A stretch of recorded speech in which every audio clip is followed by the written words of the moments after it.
Ciri utama para nabi itu ngendikan wa ja'alani mubarakan ainama kuntu. Saya dijadikan di mana-mana itu berkah. Jadi seseorang hidup harus di mana-mana manfaat. Terus ketika beliau ngendikan babun la yutrakul haqqu li ajril batil, bahwa kebenaran tidak boleh ditinggalkan hanya karena ada banyak kebatilan. Beliau terus ngendikan inna sofal marwata min sya'airillah faman hajjal baita wa atamara fala junaha alaihi ayat tawafa bihim. Jadi di sofa itu ada berhala namanya Isaf, di Marwah ada berhala namanya Nailah, atau sebaliknya pokoknya Isaf dan Nailah. Terus sahabat kalau mau sa'i itu merasa dosa karena harus melewati berhala-berhala itu. Sehingga mereka tanya, ya Rasulullah, saya ini tetap tawaf enggak? Padahal di tempat-tempat itu ada berhala. Terus kata Allah, tetap tawaf. Nah, tetap tawaf ini artinya apa? Melakukan barang hak meskipun di situ banyak kebatilan. Itu manhajnya para orang-orang alim kita. Mbah Mun, Mbah Mus itu ya berkawan sama orang yang macam-macam. Kamu tidak usah ngeritik. Itu fikihnya sudah kelas tinggi. Fikihnya tuh la yutrakul haqqu li ajlil batil. Saya di mana-mana cerita. Saya punya kitab namanya Khilyatul Auliya wa Tabaqatul Asfiya. Itu syarat kamu kalau daftar wali harus punya kitab itu. Khilyatul Auliya wa Tabaqatul Asfiya. Itu karangannya Abu Nu'aim Al-Asfihani. Kitab itu yang jadi indukan Ihya ketika menyebut manaqibul akhyar. Kita tahu Ihya kalau bab tasawuf mengikuti Kutil Qulub yang di kalangan Abu Thalib Al-Makki. Kalau fikih tentu beliau mengikuti Imam Haromen gurunya, yaitu kitab Nihayatul Matlab fi Dirayatil Madhab. Kalau manaqibul akhyar beliau mengikuti kitab Khilyatul Auliya. Dan ngikuti itu penting kalau dalam tradisi kiai. Enggak boleh seorang kiai kok mikir sendiri, namanya mustaqil. Kalau mustaqil itu mubtadi', bikin tatanan baru dalam agama. Justru ulama itu harus niru sebelumnya karena sanad itu harus musalsal, enggak boleh. Imam Syafi'i bilang haram terus kamu bilang halal. Terus murid kamu bilang makruh. Terus muridnya kamu, ya pokoknya khilaful aula, enggak boleh gaya-gayanan gitu. Kalau di kampus plagiat itu dilarang, kalau di pondok itu wajib.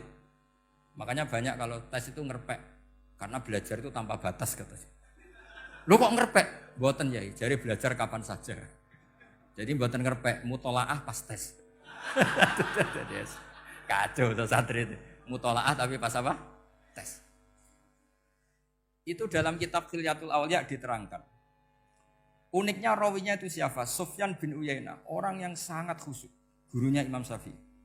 Kita tahu Imam Syafi'i punya guru zaman di Mekah itu namanya Muslim bin Khalid Az-Zanji. Dalam hadis ngikuti Sufyan As-Sawri sama Ibnu Uyainah. Tapi beliau intisabnya lebih ke Imam Malik ketika ngaji apa? Muwatta. Terus beliau punya guru usul fikih namanya Muhammad bin Hasan Asy-Syaibani. Itu Sufyan bin Uyainah dalam kitab itu diceritakan. Pernah suatu saat Isa sama Yahya. Ini supaya saya tahu fikihnya Mbah Mun, fikihnya Mbah Mus. Isa sama Yahya itu satu nabi yang sama-sama muda, yang satu angkatan. Saya berkali-kali cerita, nabi yang satu angkatan itu ada 3. Tapi yang 2 ini enggak level, yaitu Ibrahim dan Lut.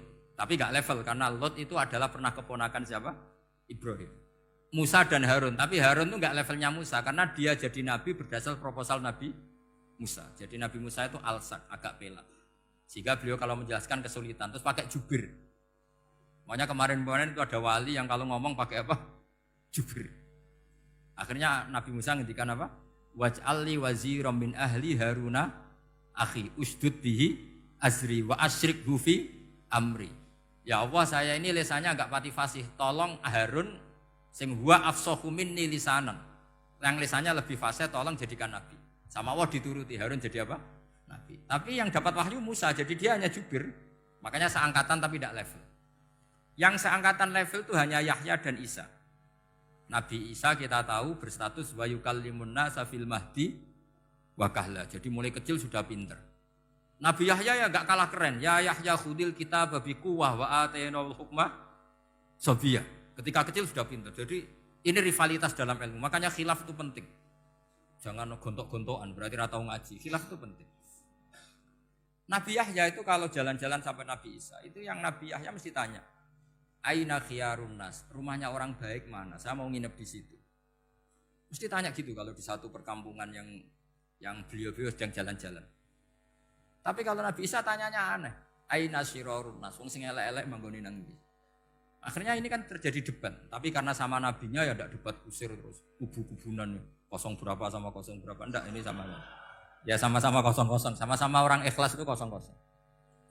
Sama lama terus debat kecil. Kenapa kamu tanya aina khiyarun nas?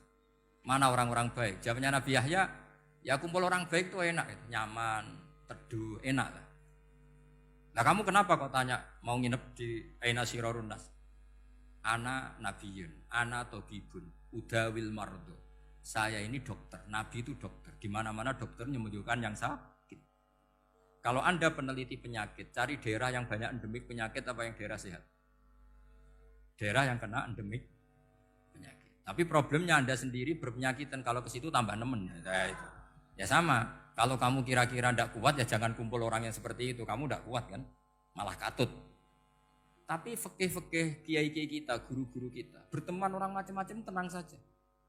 Karena mereka kekuatan kesalehannya sudah absolut, sudah kuat sekali. Ya tentu bi'aunillah wa bitaufiqih. Sehingga kamu tidak usah meki para guru-guru kita. Saya pernah didhawuhi Mbah Mun. Ya Jong ya aku wis ketemu Megawati. Piye-piye Indonesia kudu damai. Engko nak tukaran yo repot. Jane yo piye aku yo kiai. Artinya beliau harus ketemu karena untuk supaya Indonesia itu damai. Beliau anggap saja makili religius, Bu Mega makili apa? Nasional. Dan Indonesia damai itu kalau ada kerjasama antara kaum nasionalis dan kaum apa? Religius. Jadi yang namanya damai itu penting sekali. Sampai Rasulullah itu pernah berdamai sama orang yang jelas-jelas kafir. Apalagi Indonesia belum sampai seperti itu. Yaitu kita tahu dalam Sulhul Hudaybiyah, Nabi berakad damai sama Suhail bin Amr. Padahal kafir. Nah, kalau kamu Qur'annya sudah seperti itu, maka Qur'an itu punya kekuatan yang luar biasa. Ketika Sayyidina Ali konflik sama Sayyidina Muawiyah, itu dirumuskan kita berdamai. Setelah kita berdamai, terus ada pertanyaan begini. Lalu orang yang sedang konflik itu nak ketemu raine, roh raine wis ra seneng. Ning dinggon jenenge konflik ketemu raine wis ra seneng. Oke, kita pakai mediator, kata Sayyidina Ali. Akhirnya Sayyidina Ali pakai mediator, Muawiyah pakai mediator. Terus orang Khawarij bilang, dalilnya apa mediator itu? Enggak ada Qur'annya.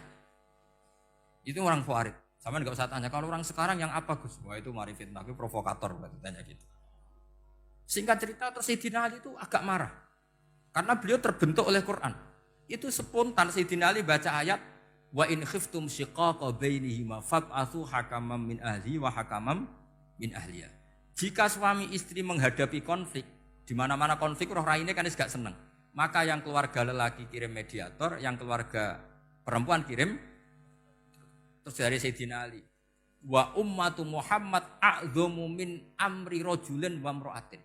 Umatnya Muhammad lebih serius ketimbang urusan lelaki dan perempuan. Wong suami istri saja kalau konflik butuh mediator, apalagi hadhil ummah. Segampang itu mereka istidlal. Jadi mediator dalilnya mana ya? Dalilnya wa in khiftum shiqaqa bainihima fab'atsu hakaman min ahli wa hakaman min ahli. Dulu Quran itu seperti itu.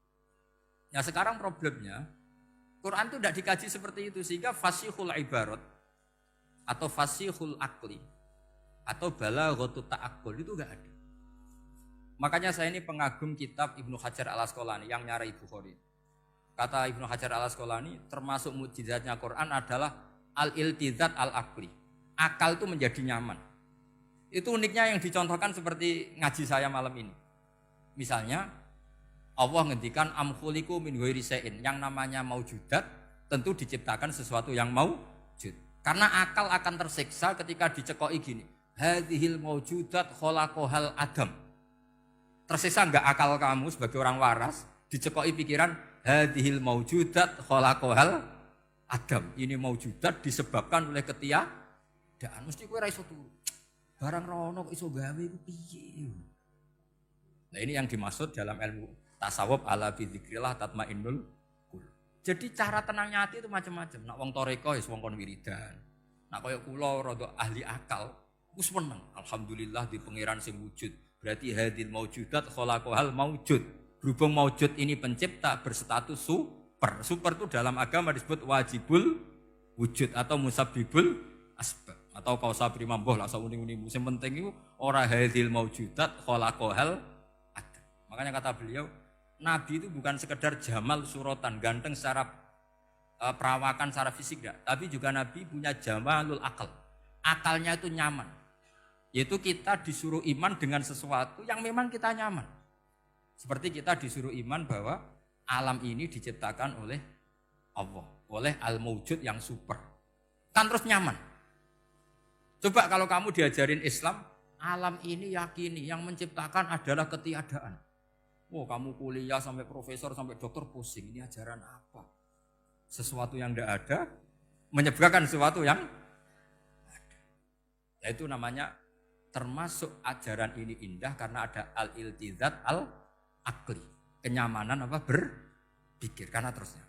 Ya saya kira demikian, ini audisinya selesai. Assalamualaikum warahmatullahi wabarakatuh.